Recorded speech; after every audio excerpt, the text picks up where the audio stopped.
And it's the home of a lot of the privateers that are causing them problems. Baltimore, big shipbuilding town. So it would be really nice to get into downtown Baltimore and burn these shipyards, destroy the privateers.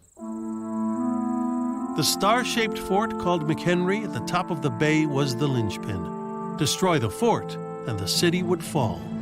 On the morning of September 13th, the British Navy attacked the fort. Bombs began bursting in air.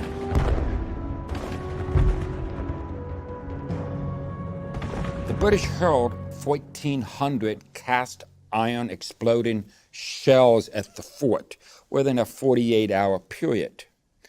And that's a total of about 133 tons of exploding metal over Baltimore Harbor that could be heard, by the way, 100 miles away in downtown Philadelphia.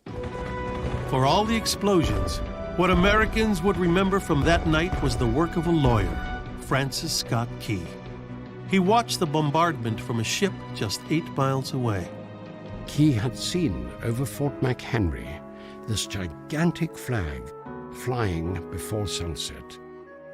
And throughout the night he paced the deck of his ship in the darkness, hoping the explosions would continue, because if there was silence, it might mean the fort had capitulated.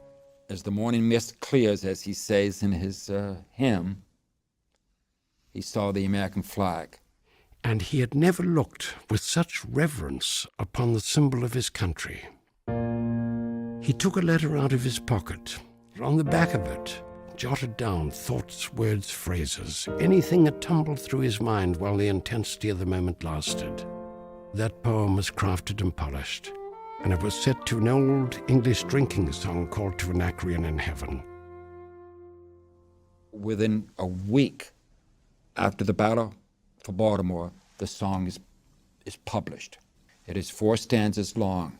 Within a month, every newspaper in the United States has published it.